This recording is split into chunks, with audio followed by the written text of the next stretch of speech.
We're just waiting a few more minutes, everybody, for more people to come on, then we'll start.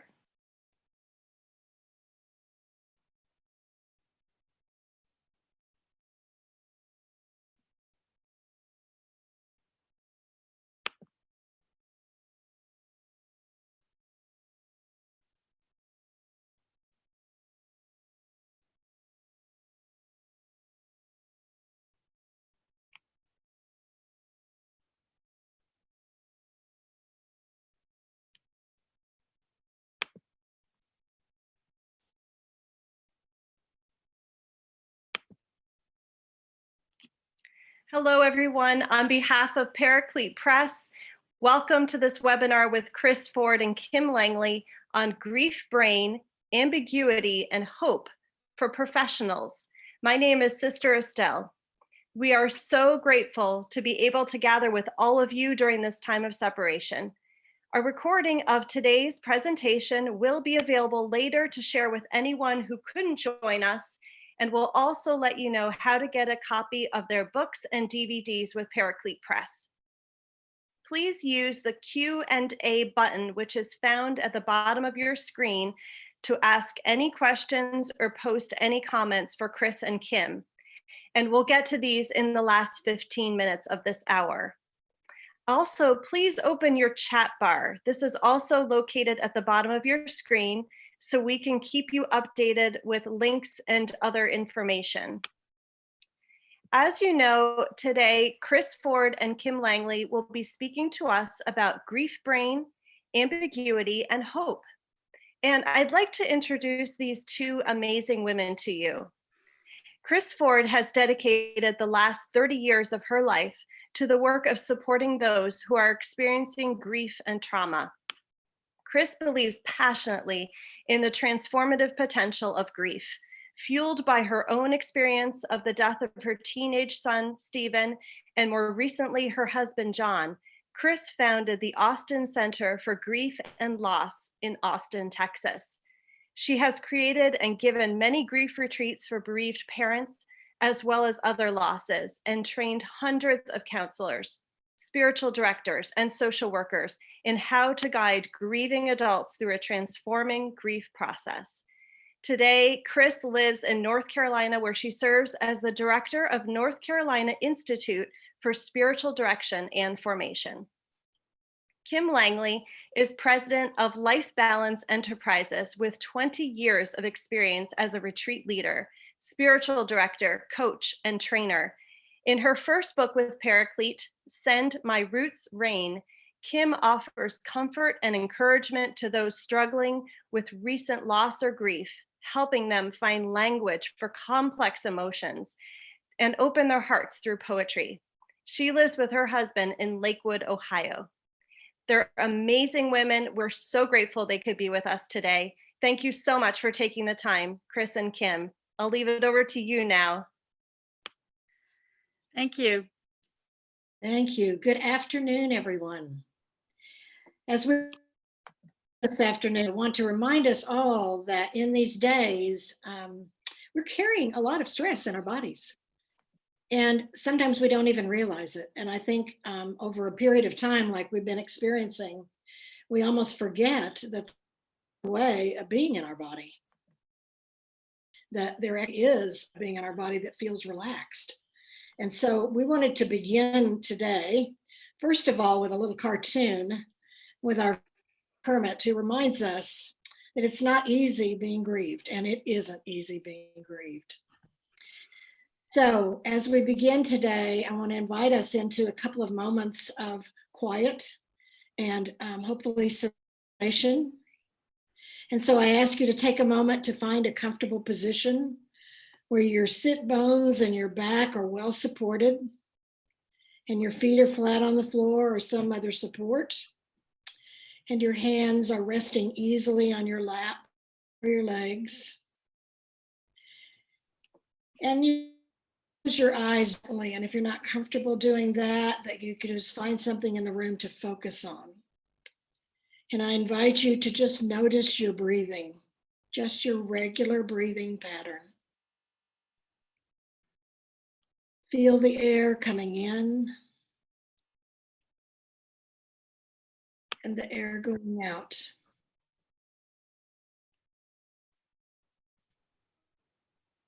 Just take a moment to stay attuned to this breath, giving thanks for the free flow of air in and out.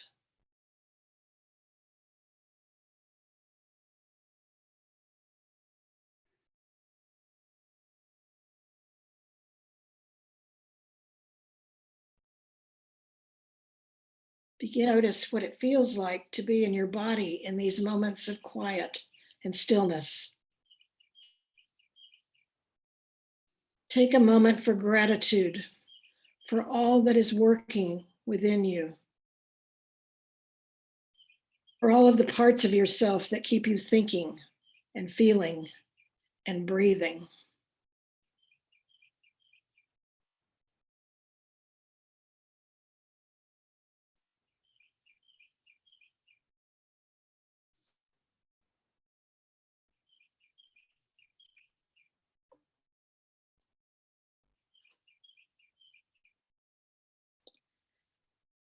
Lastly, it's what you are aware of around you without even opening your eyes.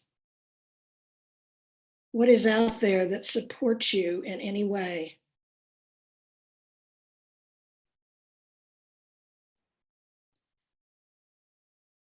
Remember, the beauty of creation is at our service. Offer thanksgiving.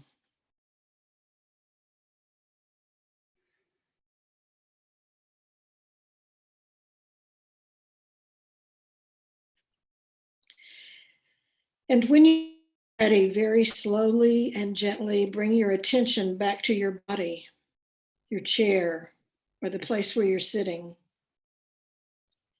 And then again, slowly and gently open your eyes and take a moment to notice if there's any sense of a difference in how you're holding your body. This is really an important exercise to do, maybe several times a day, just to remind your body and spirit that we can hold what's happening in the world in a life-giving way. Well, thanks, Khris. That helped me settle down. Khris and I upped our game for this, my friends. And we decided that it would be good to start a little bit talk about grief in general and what we're feeling, the discomfort that we're feeling from time to time in this moment of separation is grief. So Khris, would you like to tell us a little bit about that? I'd love to do that. And I want to start a poem from Mark Nepo. Some of you may be familiar with him. He's one of my favorites. He says, slowness remembers, hurry, softness remembers, hardness forgets, remembers, and fear forgets. It is beautifully difficult to remember who we are, but we help each other every time we fill the cup of truth and hold each other up after drinking from it. And death, those are hard truths to hold. And yet I know how important it is for us to be able to share those aloud. And how when we do that, just as Mark says, after we drink from it, we hold each other up in that way. So one of the I know that for me is that I'm waking up at all hours of the night. Maybe you are too. Yes. And I'm certainly finding that my bandwidth for frustration is much more limited than usual. I'm not able to do my usual balancing, or I guess I would maybe not so much balancing, but multitasking. I'm not able to do that. I feel fear kind of creeping in sometimes during my day, and maybe even becoming the driver rather than the follower. So these are all really normal experiences in this incredibly abnormal time. And that's one of the things we have to remember about grief. that it's such a normal response, but we're responding to something that's, even though death is normal, often the ways and the way it interrupts our life doesn't feel normal at all. I believe that many of us, if not all of us right now, in the midst of what we are experiencing, are feeling a lot of grief, most of which, if not all, isn't even recognized and certainly has not been named. And one of the things I know about grief is that when we do not recognize it, we do not name it, it's a way of just nagging at us and not letting us off the hook until we address it. We're not only grieving as individuals, we're grieving as a community, as a global community. I'm not sure that many of us, if any of us, have experienced such a massive global kind of grief. We're grieving in many layers of this loss. It's not just massive deaths, which we know is going on, and certainly we're grieving that, but it's also, we're grieving a loss of a sense of identity, a loss of our perception of control, a loss of a predictable future, and most certainly grieving the loss of our loved ones, and sometimes even multiple loved ones. And along with that loss of our loved ones, that perhaps we were not able to be with them. We didn't get to say goodbye. We didn't get to comfort. And afterwards, perhaps have not even been able to remember that person and to participate in the tributes of funerals and wakes and the many ways that our families for generations have been going about honoring someone after their death. And this is a huge loss. So we have this loss of continuity of history and familiar rituals. We want to move on to another aspect. I don't want to forget to mention that grief is also cumulative. So that means that as we're moving through this and we are part of this communal loss, and maybe even we've lost a loved one, what we're realizing perhaps is that remnants of past losses are moving back up to the surface. You see, when we go back, when we experience a loss today and we begin to have some of those same feelings of helplessness and sadness and anger and all kinds of other feelings, it takes us back to a place when we felt those feelings once before. Our body and our soul remembers, and we return there. And for a moment, or maybe for a few days, it feels as if it's right in front of us again. And again, I want to repeat, this is normal. It's normal. And if you've had a number of losses, then perhaps what you're feeling feels as if it's bigger than life, bigger than one life. It's bigger, it's as big as the many losses that you are grieving. So again, here we are, we're surrounded in this experience with layers of grief, and we don't know it's going to be over or going to unfold. How do we keep our energy, our hope in the middle of all this? Well, first of all, it's important to be a little gentle with ourselves and remember that you can't do everything, and resilience requires self-compassion. So if you're a person like me and you like to have all your ducks in a row, right now it is so hard to have your ducks in a row. I said to my husband the other day, I don't even know where the ducks are sometimes. So when you feel that way, self-compassion is really, this is a great time for us to adopt that spiritual practice. And somebody shared this with me, that we, when you're trying to do so much, keep your professional hat on, keep things going at home, keep your own sense of equanimity. Sometimes you should just give yourself an honorable mention for adulting and putting on your pants. And, organized folks say you should try to get 3 to 5 things done a day. During this period, really 1 to 3 things. is plenty. I heard an interview with a neurologist who was talking about how this experience of pandemic has impacted us as grievers. And he said, well, you know, your brain really hasn't experienced a pandemic before in this way, and it's not sure what to do. So it's running through fight, flight, freeze, fight, flight, freeze, off and on all day long. That's one of the reasons we're waking up at night. It's a little bit harder to concentrate.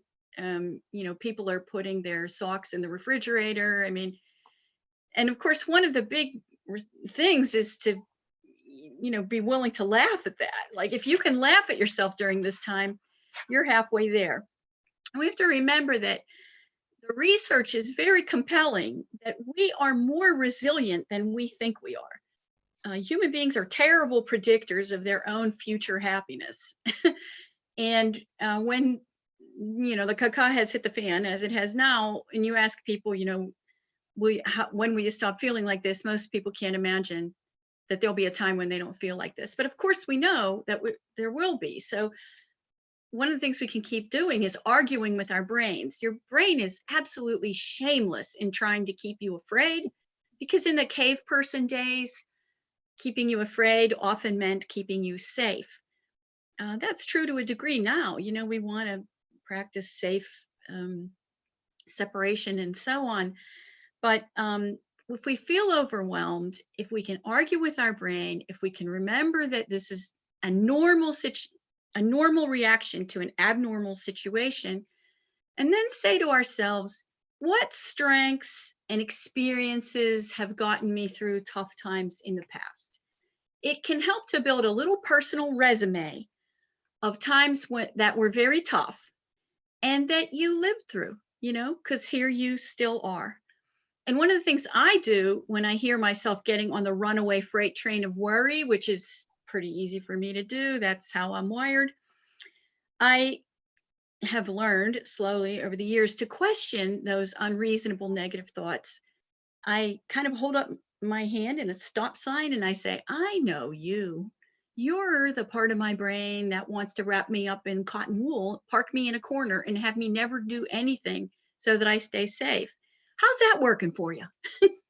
That often gets me back on track. So Khris, one of the things you and I talked about was how the type of grief that many of us are feeling now is ambiguous loss. And that's a phrase that a lot of grief counselors are familiar with, but the rest of us may be just learning what ambiguous loss is. Would you talk to us a little bit about ambiguous loss and how it might be impacting us? Are you there, Khris? She was having a little bit of problems with her internet, so I wonder if she cut out. I wonder. Estelle, could you text Khris to make sure that she? Yeah, I think knows that she cut out. Yeah. In the meantime, I'll start and she can jump in when she's ready. How does that sound? So that's great. Thanks. So this is material from both Khris and I. We agreed that what makes this particular situation so hard to wrap our brains around is that the loss is, it's diffuse, like the slide we have up in front of you. It makes you feel foggy. Ambiguous losses are those which are hard to name, hard to describe. They can be episodic. So I just talked to somebody this morning. A couple weeks ago, her brother was furloughed. Now the company he works for has figured out how to sterilize medical masks, and so he's been called back part-time. There's so much, concern about, well, what's next, and people who are considered essential workers, are carrying a lot of fear and learning new ways to do their jobs safely. And those are just a few examples of ambiguous loss. Khris, are you back with us? I am back. Take it away, dear heart. foggy and ambiguous. That was it. No kidding. This is an perfect example, right? You never know what's going to happen next. I was reminded of my husband and I used to do a lot of sailing. And I remember a friend of ours saying when we were sailing offshore, if you're caught in the fog, trust your compass. Don't trust your intuition. Don't trust your gut. Trust your compass. And I remember the first time we were out in fog, and I remember my husband saying to my friend, well, of course, I would always trust my compass. He said, yeah, well, wait till you're in the fog and you will find out that your gut will tell you to do something different. And it's true. We got out there in the fog and we both had this gut sense of where we should go. And the compass told us something else. And we had to really push through it to use that compass, okay? So I think sometimes it's true in ambiguous loss, that we really have to pay attention to what we kind of know about grief and we know about what we've been experiencing in order to get through it, instead of just kind of using the gut sense about it. So ambiguous loss, there are two different kinds. And one, I hope you didn't already talk about this. The fact that one is, one is about having physical absence, but psychological presence. So for example, when my mother died, she was physically absent, obviously. However, there was also some messages and wonderful tapes that she left with me that I was experiencing a little bit of ambiguous loss at that time, because she was very present to me in her psychological sense, but not at all. When we talk about psychological and physical absence, oh, I got that. That was the other way around. I'm sorry. She was physically absent, psychologically present. So when we talk about psychological absence, but physical presence, you've probably been in a room with someone who just really wasn't with you. They were sitting there. The body was there, but they weren't psychologically present to you. That's an ambiguous kind of loss. And so much of what we are going through right now, I think, we've got this physical absence of things that we are accustomed to doing. And yet the pull to do them, the need to do them is very real. It is very present to us in the midst of this. And it is disorienting and hard to name. It's hard to wrap our arms around. So one of the wonderful people who's done just incredible, if you want to know a whole lot more ambiguous loss, is Dr. Boss. And she has talked about 6 guidelines for moving through ambiguous loss. And I just want to mention these briefly, but I just think they're great to think about. The first one is to find meaning. And I think we all know that in loss and grief, there is this move toward trying to find a way to understand what has happened. We want to tell ourselves a story about it that has meaning. And when we're unable to, it makes the grief that much harder.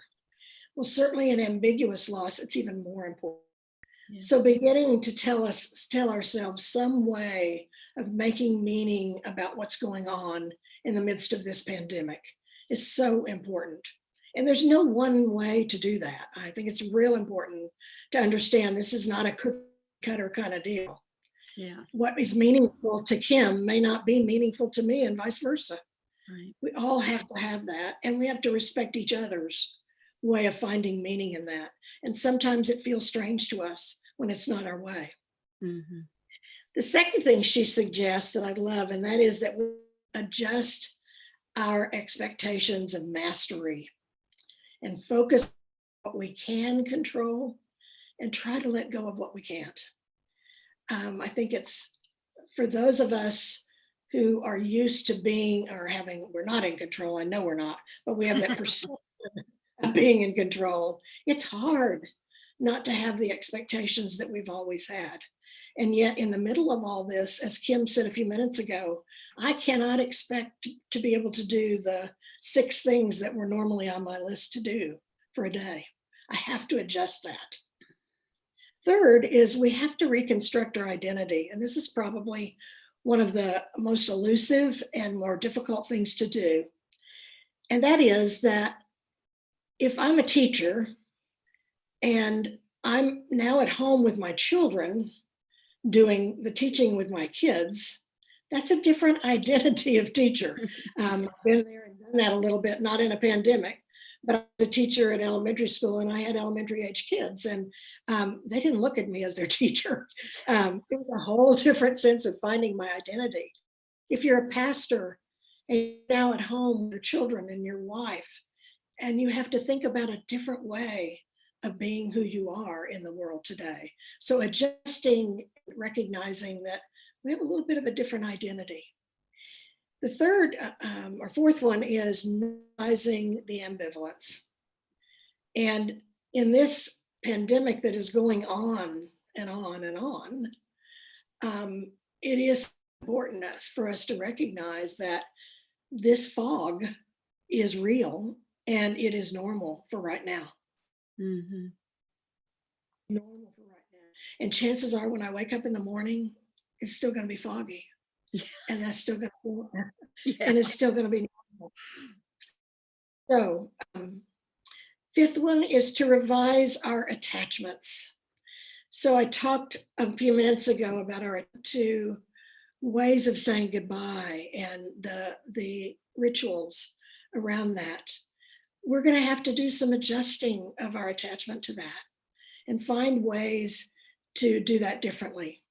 I'm going to have to find a new way to do my breakfast group on Saturday mornings. Yeah.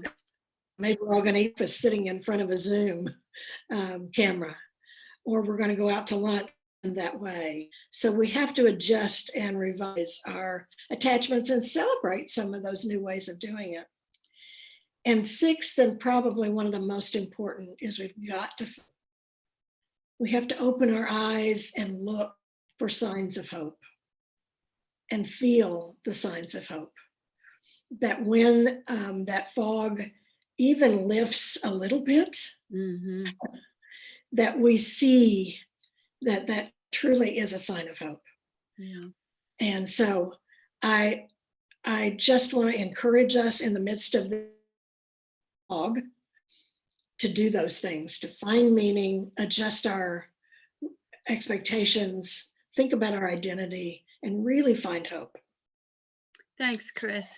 Yeah. And while you were talking, I was thinking about, like funeral directors, for example, talk about finding new ways to work. And clergy not only are adjusting to being at home with partners or husbands or wives, but doing what are meant to be communal celebrations, in front of a camera is so hard. And actually, one of the signs of hope I see is how much people have risen to the occasion. Absolutely.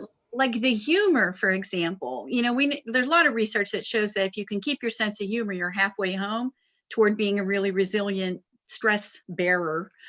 And people have really pulled out all the stops. I mean, I spend time every day looking at the new funny memes and cartoons that pop up, and I'm so grateful for them, and it's okay to let yourself laugh out loud at those. One of the quotes I really like, it's good for a fuss budget like me, is that to be solemn about serious matters is just to exacerbate the problem. So yes, these are very serious matters. No one needs convincing of that. But to be overly solemn about it, or as one of my coaches said, Kim, you're as serious as a heart attack sometimes. And that was such great feedback. So now if we catch ourselves not having a sense of humor about our own goofiness and so on, to be able to step back and just laugh at ourselves, that's huge. And I find that when I do that, the fog lifts a lot. Would you agree, Khris? Oh, absolutely. I have often said, and we're two peas in a pod, We that are. I certainly know how to do intense grief and intense guilt. But boy, I have to work at being intensely joyful. And Yes, that's important.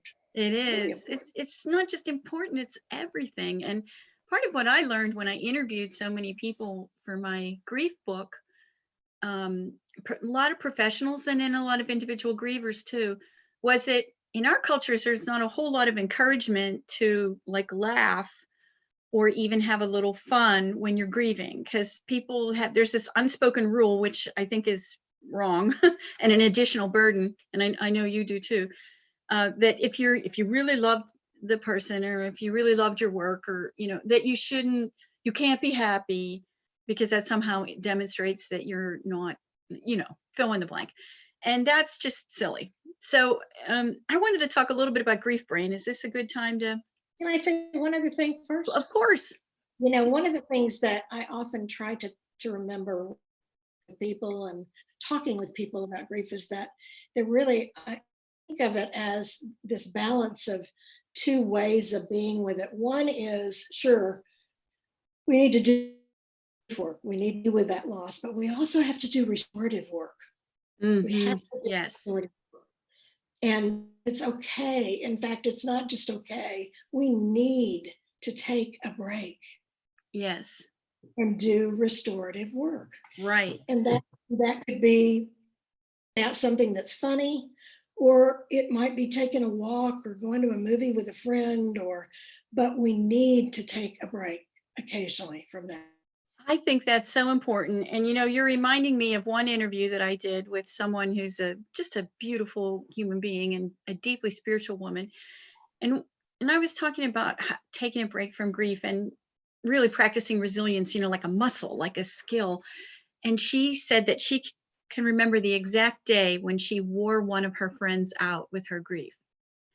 And that she wished she realized when she was in the midst of her worst grief that it was okay to take a break from it. And she got in touch with me later and said that she actually said to that friend, you really listened and listened and listened. And, I regret now that I wore you out, but I'm really grateful. So yeah, it's okay. No guilt, our loved ones, our friends, they love us. They want us to have equilibrium, we don't have to prove anything. So, okay. Talk to us about grief brain. Yes, I'd love to. So Khris and I agreed that to talk about grief brain and remind everybody that it's real would be a key piece of this presentation, because just having the words "I'm suffering from grief brain" can be really helpful. And it's not something I hear people talk about a lot, but I know it made a world of difference for me when I was taking care of my parents, who died 3 weeks apart, just about not quite 2 years ago.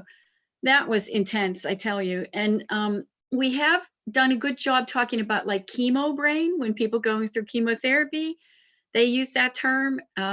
We talk about baby brain. I've had 2 children. There's lots of jokes about how each child sucks out half your brain, and after 2, there's not much left. And we know how to practice a humorous self-compassion in certain situations, but grief brain is not much talked about, and I think not much understood. So one of the therapists that I was reading while I was researching the book said that when he started as a grief therapist about 25 years ago, people would come in and tell him stories about their loved ones and talk about how sad they were, which was, completely appropriate. He said, now they come in and they say, I don't think I'm doing this right. Well, that's just adding an additional burden to the grief itself, of course, because now we have this idea that there's a right way and a wrong way to grieve. And as professionals, I think we can really relieve our clients and patients and by just introducing them to this notion that grief brain is a thing, and that in our culture, American culture, we really like to draw the line between the 2 dots. We love to get quickly and efficiently from here to there. And grief is actually one of the few experiences that we have where there is no straight line, no matter how much we wish there was. It actually is much more of a jumble, like in this cartoon. And Khris and I both love this cartoon and have shared it. I know I've shared it with clients because a lot of people have heard of the stages of grief, and we think, there's, of course, there'll be an up and then there'll be a down and then it'll come back. But the experience of most people is much more what's on the right half of the screen, and where it's like a ping pong ball. And so accepting that is actually a big piece of becoming more resilient. Like, oh, there I go again, or why did I just do this thing, or why can't I make this decision, or why haven't I fed myself today? Oh, must be grief brain. It's just really helpful. Do you want to add anything to that, Khris? No, I want to just how much of a relief it is for people to hear. Yes. Oh my gosh, I'm not going crazy. Right. Because it does feel a little bit like you're losing it, doesn't it? Feels a little crazy making. Yeah. It does. And that's why Khris is going to talk to us a little bit about hope and ways to really engage in healthy hope, not delusional thinking, which is not going to help keep us safe right now, but real healthy hope. And so, Khris, please talk to us a little bit about that. Sure. So first of all, I mentioned earlier that how important it is to be able to give voice to losses. So talking about the loss, giving them names, finding a way to somehow ritualize or even concretize that. So maybe you make a litany of losses, and alongside a litany of hope. Yes. Losses and hope as well. Lovely. Perhaps if you're working with a family, it might even be something that everybody contributes to, because everybody's lost, and everyone's sense of hope is going to be a little bit different. Think about those guidelines that Dr. Pauline Boss gave us, and finding meaning, ways to do that. In this time where we're hearing so much about days in isolation and face masks and ventilators and all of that, it's so important to think about meaning. Yes. So what is different about these days? What is it that we've lost? What is left? What hasn't been totally distorted by all of this? Yes. I still have my stack of books here beside my bed that are meaningful to me. Thank heaven. That hasn't, those are still there. They're still there to be read, all 5 or 6 of them that are halfway through. Even if I have to have somebody go to the store for me, which they're doing in these days, I can still go in my kitchen and bake. Yes. And what is left for me to do, and it still feels good. Yes. And I might even make cookies and suggest that somebody might deliver some cookies. Yes. But I begin to think about what's lost and what's left. And maybe, and depending on I am, beginning to think about what is possible. Yes. What is possible out of this? Things like gardening, getting your hands out in the dirt. Now, I must admit that's not my thing. I'm not a gardener. It's my thing. Kim is, but I am not. My husband's joke when I would bring home a new plant was, well, should we water it first or go straight to the trash can? Because I had a tendency to keep things alive. So gardening is my thing. I know it's wonderfully nourishing for lots of other people. Journaling, be a writer. You don't have to be an advanced writer. Just put your pen to the paper or pencil to the paper, or even colored pencils to the paper, and put down what's going on in your heart. What's going on in your body? What are you seeing? Maybe even, one I've had about this experience is, this is an experience in history. One I hope I never experience again in my lifetime, or my children for that matter. But to write about that, a memoir of this time, how meaningful it be for us. Yeah. Doing art. And again, you don't have to be an artist. Just be brave enough to take a crayon or a marker or a paintbrush to a piece of paper or a canvas, and what comes out. Absolutely. Thank you, Khris. It's just amazing. Yeah. So Kim, talk about what's going on that so many of us are feeling fearful right now. Well, it's quite fascinating. One of the very first things that was hammered away, and I don't say that deprecatingly, was that elders and people with underlying conditions were most at risk. And so, because your brain is shameless about making you afraid, I think a lot of us are worried about our elders. And I know there's been a lot of funny memes done by millennials and Gen Xers who love their elders, saying like, I can't convince my parents to stay home at the way they should, or they won't wear a face mask. It's just, it's that experience of helplessness. Helplessness, the research shows, is the most stressful condition for any primate, including us. And so, Khris and I talked about how you feel a little hovered over sometimes. People are, did you wear gloves when you did that? So on. So I think our job really is to just see all that as love. Try not to be irritated by it. Somebody put up a quote that said, right now, love looks like empty streets. Right now, love looks like people at home. Right now, love looks like an empty church, or whatever. And I think that's true. We have to keep telling ourselves that. I really, really like this excerpt of an open letter to fear. So it was an open letter. Elizabeth meant us to see it. And this is by writer Elizabeth Gilbert. So I hung this up for myself. She said, "Fear," addressing her old friend, "I recognize and respect that you're part of this family, but still your suggestions will never be followed. You're not allowed to touch the road maps. You're not allowed to suggest detours. You're not even allowed to fiddle with the temperature. Dude, you can't touch the radio, but above all else, my dear old familiar friend, you are absolutely forbidden to drive." So this is great because this acknowledges that, we feel what we feel. We can't always control that, but we can control how much permission we give to the feelings that we feel. Amen. It's just a perfect remedy for maybe if I'm a hoverer, or the perfect remedy for the person that others are too fearful for their taste. But let's quickly acknowledge also that sometimes it's hard to accept so many feelings.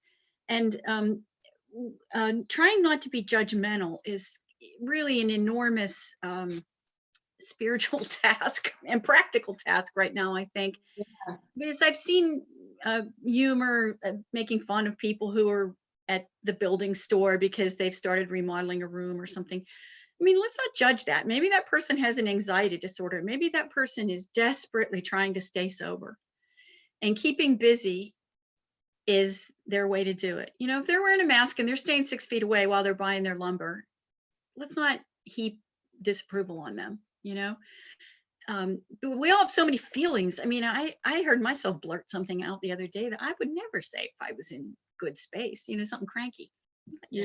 I'm not usually that cranky, but boom, out it came. I was like, okay, well, there we go. It's grief brain. And I just laughed at myself, that what else can you do? Good for you.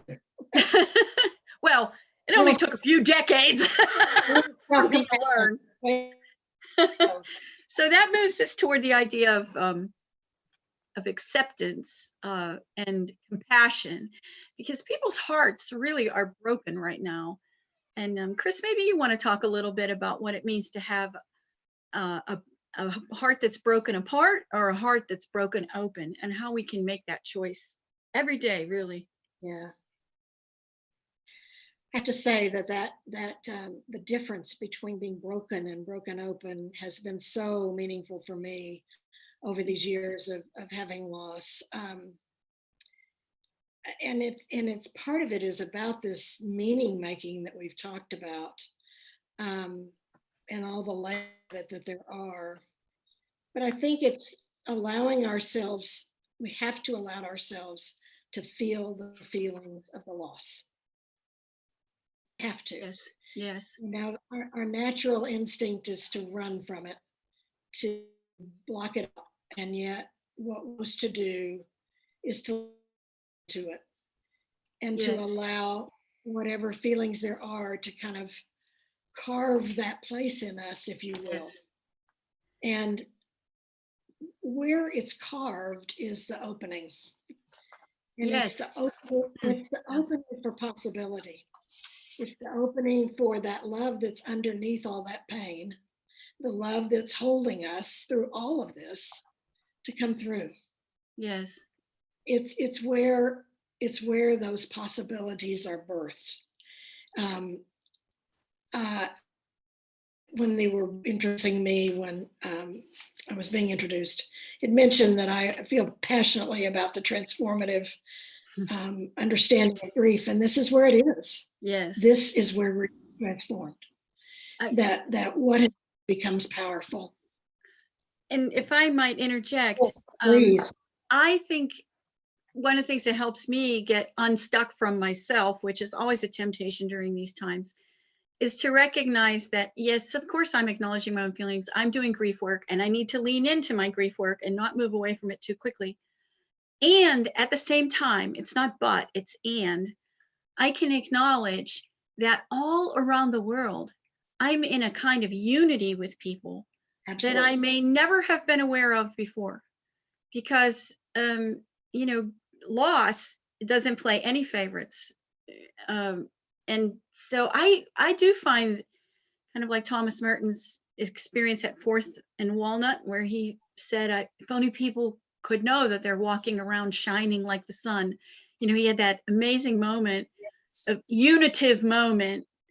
That's a broken, open heart. And if we allow ourselves to be vulnerable to that, That's right. it can really bear just the most beautiful. Squirrel just jumped on my window. Beautiful and bittersweet, maybe, but poignant fruit, And Khris, maybe you want to say why we put Michael J. Fox's quote in here. We thought this was pretty helpful for what we're going through now. Well, let me read it first. It says, acceptance doesn't mean resignation. It means understanding that something is what it is, and there's got to be a way to go through it. Yeah. And yes, I think one of my learnings, deep learnings in the last 4 or 5 years, has been that to meet whatever is before me and to welcome it, and to know that I don't have to label it. I just simply have to allow it to move through me. Yes. Without putting up any resistance. And I've found, even in these last 4 weeks, that I spent the first couple of weeks really digging my heels in and resisting. Yes. Yes. Doing exactly the opposite of what this asks to do. Right. And as I have begun to embrace it, oh my goodness, how much easier it is, and how many more gifts I'm seeing. Yes. So I think that's our challenge. It is. And I realized, for some, this is, like, I keep referring to my new monastic life, because I think words have power. And if you can reframe, one person I saw was joking that they're not, quote, stuck at home, they are artists in residence, or parents who seem to be working hard at this education thing are making all kinds of jokes about how teachers don't make enough and so on. But they're also embracing their role as the best teacher they know how to be. And so it doesn't have to be, cynical. It can be, whoa, here's a new role that I never really wanted to step into. Just like when someone dies, people will say, here's a club, the death of a close loved one. This is a club I never wanted to belong to, but I'm in it. So how do I learn to carry that? How do I do it as gracefully as I can? And, I don't have to be perfect at it. I acknowledge my mistakes. I apologize when I goof up. I learn from each run at it, and I do better. So yeah, I'm finally starting to fit into my new monastic life. Probably just about the time where I feel like I have the hang of it, we'll be allowed to go out again, and that'll be another, Yeah, exactly. So, well, Khris, I know you wanted to talk a little bit about beauty, and how beauty is one of the things that anchors us during tumultuous times, and that we can run past it or we can savor it. So would you say a little bit about that? I just will say it very quickly, but I just believe that beauty is one of the most natural antidotes to trauma. Mhm. That if we can just take some moments Yes. to mindfully serve the beauty around us, and it doesn't have to be a huge cathedral. It can Right. be a blade of grass that has a Right. particularly brilliant green to it. But simply to take a moment to savor the color and the texture and the newness of it, and to take a break from all those other feelings. Right. Just take in the beauty of art and music and nature, a smile on somebody that you meet on the street. Yes. Just don't forget that beauty is here for us and this darling little creature. And somebody told me years ago, and this was such great advice for me. When you go for a walk, set aside your troubles. They'll still be there for you to pick up when you get back. And don't use your walking time to ruminate. Use your walking time to observe. And when they said that to me, I was like, wow, I'm convicted of that, guilty as charged, because I was literally walking, for exercise, looking at the concrete, looking at the ground. And after I got that wake up call, I started to pay attention to architectural details and trees and little people like this, and people's gardens and their dogs. Not just look at them, but like take it in. So if you've never had a bird feeder up in your yard, this might be the time to take a delivery of seed and cast it abroad, because there's a lot of joy to be found in creatures. Just as I always say, they're just out there living their best bird lives. They couldn't care less about the things that are troubling me. And what a relief to be reminded I'm Great not the, entertainers. it is. I'm not the center of the universe, Right. That's right. And Well, gratitude, Kim. yeah. We're going to talk and chime in here, Khris, a little bit about gratitude practice. And I always call it, to myself and to those I work with, gratitude practice, because in the United States, we have this notion of happiness. First of all, we started out with this idea that happiness is something you pursue, which of course the research shows the more you pursue it, the more it tends to elude you. Happiness usually comes as a byproduct of doing something else. And we unfortunately hear that happiness is like a feeling. Most of our emphasis in this culture is on feeling happy.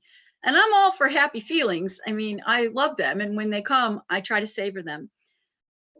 And a big relief for a lot of us right now who might be working our tails off or working our program like crazy, to manage ourselves, is that equally happiness comes from thoughts of satisfaction. It comes from feelings of happiness and thoughts of satisfaction. So while I may be having fewer feelings of happiness right now, I mean, I miss seeing my friends, I miss the hugs, I miss some of my favorite places in the park are closed and so on. But I can be grateful for what is. So well-researched actually is keeping a gratitude journal, and that can be, a 25-cent notebook. It doesn't have to be anything fancy. And keep it on your nightstand. And before you go to sleep, you write down 3 to 5 things that you're grateful for, large and small. And a lot of times they are small. I had a great piece of salmon tonight, or a squirrel jumped up on my feeder while I was giving a webinar and was as cute as could be. And then that forces you to look for things that you're going to be grateful for, strengthens that muscle. And the research shows that doing that for only 2 weeks gave people a 2-point uptick on a scale of 7. So on a scale of 1 to 7, people went up 2 ticks after strengthening gratitude practice for just 2 weeks. So that now would be a great time to read about that, right? And get serious about it. Hang up a sign for yourself. What am I grateful for? So that you see it 10 times a day. And this is not just rah, sit around and sing Kumbaya. This is like paying attention to what's right as much as we pay attention to what's wrong.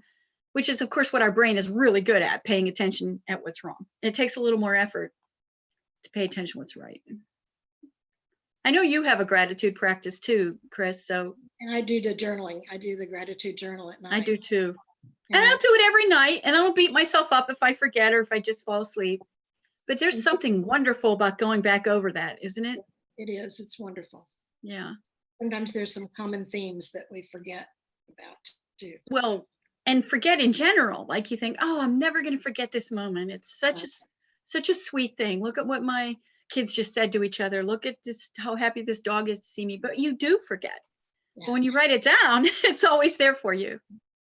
That's right. Kind of terrific. So I think we're ready for questions. Okay. This has been so great. Thank you so much. We do have questions coming in. So let me start with Jane. Jane says, how does one grieve after intentionally withholding expressing grief during the grief period? If I could say a word about that, and then Khris, I know you'll have a lot to say, and I'm going to put up our last slide so that people have a chance to look at something pretty. I interviewed a lot of people who said that one of the hardest things, because I would end every interview with, what did you learn that I should put in the book? What do you wish you had known that you know now? And several said, every grief wakes up every other grief. So people talked about, when their husband died, for example, they were still raising kids and they were too busy to lean into the grief. They felt it, but they couldn't work with it much. And then 10 years later, the kids are much more independent and the dog dies and they just go to pieces for a while and re-grieve the husband's loss all over again. And that's okay. Because what we do to ourselves is say, what the heck is wrong with me? I should be over this. And shoulding is useless. You just end up standing in a pile of should, but we do it so casually to ourselves. So that's one of the things I heard again and again that I think would be helpful, and pass that on to your clients and patients. You're shoulding on yourself, and that's just adding to your burden, and try to be more gentle. Khris, what do you think about grieving at a distance? Well, I think, first of all, and similar to what you said, I think it's important for that person to know that there are all kinds of reasons why we don't grieve at a particular time when something happens, all kinds of perfectly normal reasons why, and that no time is too late. Yes. That we can come back to that. And truly, even though we want to tell ourselves that the calendar says differently, it is a different kind of grief. We do the very same grief process. The hard part is that sometimes we don't have the validation of people around us because of their judgment of when this should have been happening. But I want to encourage, don't pass up that opportunity. It's worth it. Right. It's worth it. Yeah, thank you. Thank you for answering that. This is another question from Wendy. She's saying, would the physical presence and psychological absence be applicable at times to living or visiting someone with dementia? Oh, so much. I didn't want to interrupt Khris when she gave such a good discussion of ambiguous loss, but Pauline Boss, who is this expert that we both kind of hope you'll do a little reading by her, about her or by her. She uses dementia as a prime example. And of course, as the baby boomers age, more and more people are going to be experiencing that. So, it's death by 1,000 cuts, dementia. You just lose people inch by inch. And so eventually they're physically in front of you, but the person that you loved is almost gone. You still love them, but you can't relate to them. Other examples she gave are like caring for somebody who's on the autism scale, or who one day can talk to you and the next day can't, Other forms of I'm sorry, go ahead, Khris. illness, other forms of mental illness too. Yes, right. Very much so. And even physical illness, like somebody has cancer, they're having a good day, you have fun with them, you can laugh together. Next day they're sick as a dog, and you know, there's like an additional bittersweetness to the grief, because yesterday was so good, it makes today harder, you know. Yeah, that's good. Also from Wendy, she's saying, can you expand on the potential ambiguity between balance of grief work and restorative work, and not resisting feelings, trusting there's a way through? She was referring to the Michael Fox slide that you had up. Right. Well, first of all, I think some of it really boils down to that word trust. Yeah. To know that there is a process that's happening in you. It does know its own way if we allow it. It Yes. really does know the way. And I think one of the things that's wonderful about being in a support group where you have people who perhaps have been grieving longer than others, who can attest to this process that's working. As far as the moving between work and restorative work, I believe that's a very intentional movement. Mm-hmm. It doesn't happen naturally in grief. Mm-hmm. We don't tend to do that. And so I think it really is a matter of, for example, if you're going to sit at a picture album, and you know that's going to be a heart-wrenching, bittersweet time, then when you're through with that, make a plan to get up and go do something that go take a walk, go watch a funny movie, go have a conversation with a friend. But you got to be intentional about that. I hope that answered that question. Yeah, that's great. That's great. And make a list, maybe. Sometimes when you're really down in the dumps, it's hard to remember things you like to do. Yeah. Right? So when you have a good hour, which you will, make a list of things you enjoy that are very low maintenance things. And then when you have done your grief work and you're ready to move into a different mood, look at your list. Mm-hmm. Wonderful. A lot of people writing in, both Sharon Garner, Mary Carson, saying just so many beautiful images that you have lifted up. I especially love the ideas of healthy hope, embracing my new monastic life, and looking for beauty. Feeling very blessed by your wisdom and compassion. Thank you so much. Oh, thank you. And then another, so grateful for these reminders of what I knew, but I hadn't had time to bring to consciousness. Oh, good. Yes. Wonderful. Yes. Wonderful. Janie Cook is saying, so true about the power of grief support groups, the loneliness of sorrow that can be softened by the sense that we know others who feel the same sadness. And Janie Cook is a very familiar name to us and to you, Khris. We love Janie. She just did a really wonderful DVD with Paraclete with Khris Ford called Through Loss to Life. Yes. And it's really, do you want to talk a little bit about that, Khris? I'd love to. Yes, it is the booklet DVD. The DVD is a training program for those who would be leading a grief support, so that you don't have to go away to do a training. And the booklet is really a curriculum for an 8-week spiritually based support group for grief, and gives you all kinds of options of poetry and scripture reading and exercises to make it a real full body kind of experience for people. We're really excited about sharing it with you. Thanks, Estelle. That's awesome. And I think there's a lot of people on this webinar who could certainly benefit from that DVD for sure.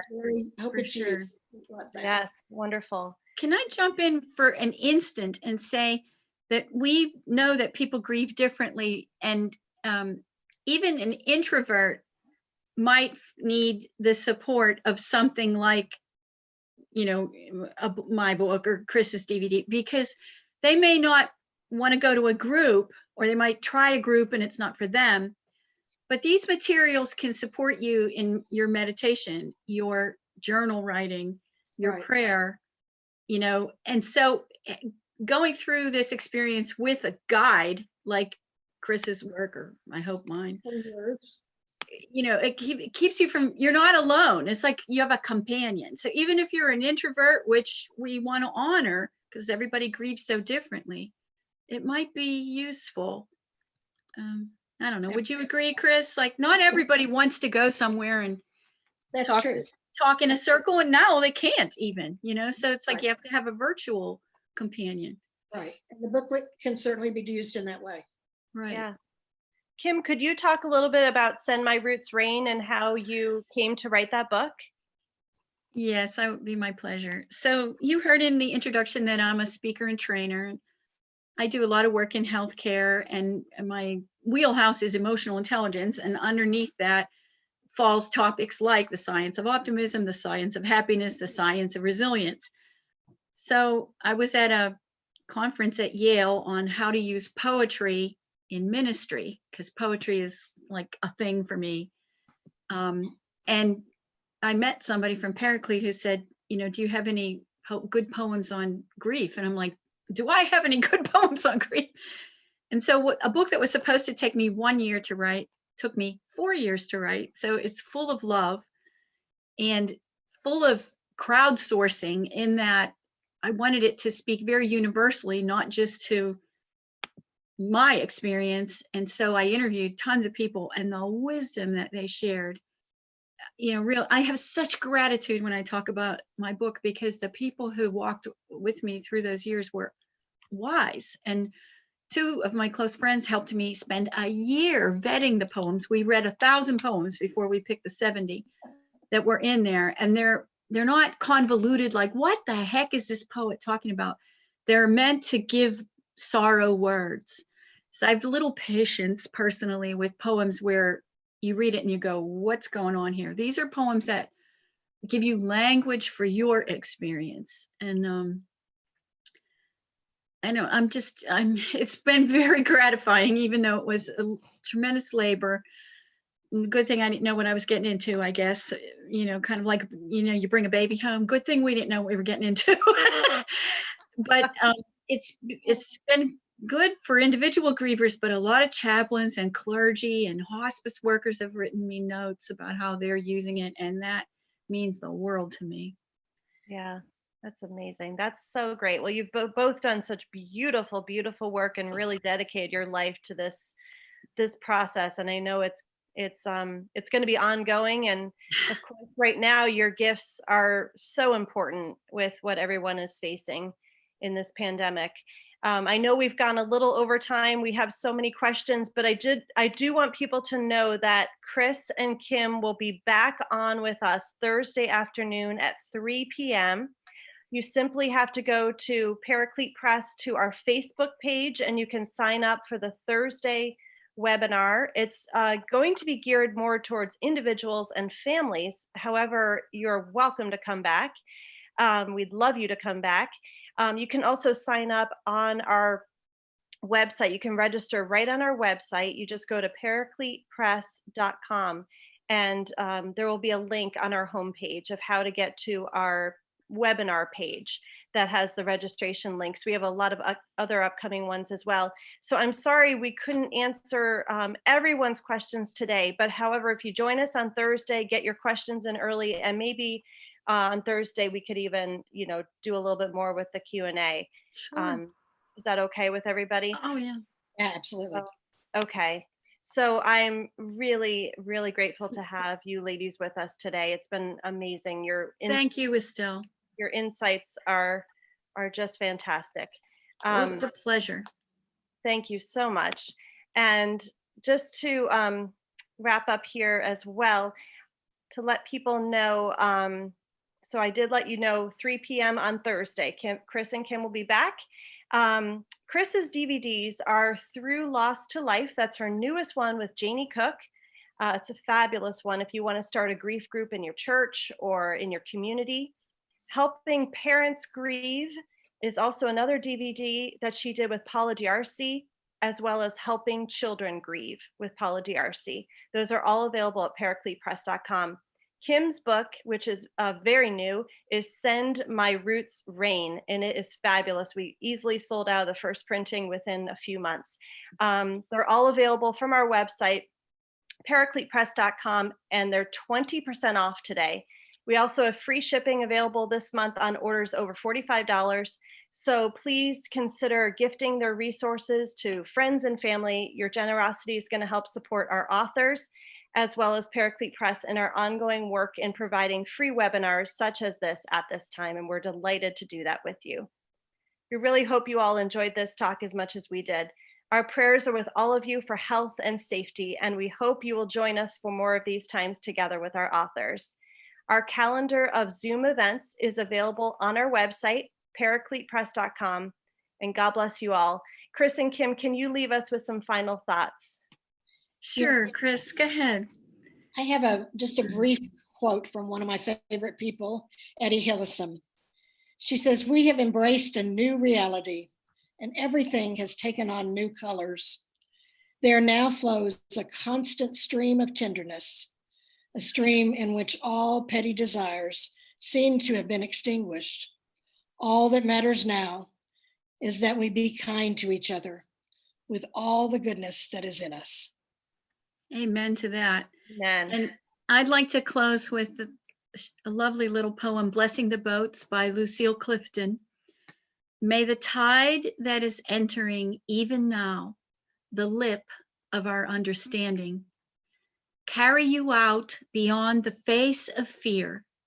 May you kiss the wind, then turn from it, certain that it will love your back. May you open your eyes to water, water waving forever. And may you in your innocence sail through this to that. Amen. Amen. Thank you all so much. God bless you all. Goodbye. Thank you. God bless all of you watching. Bye.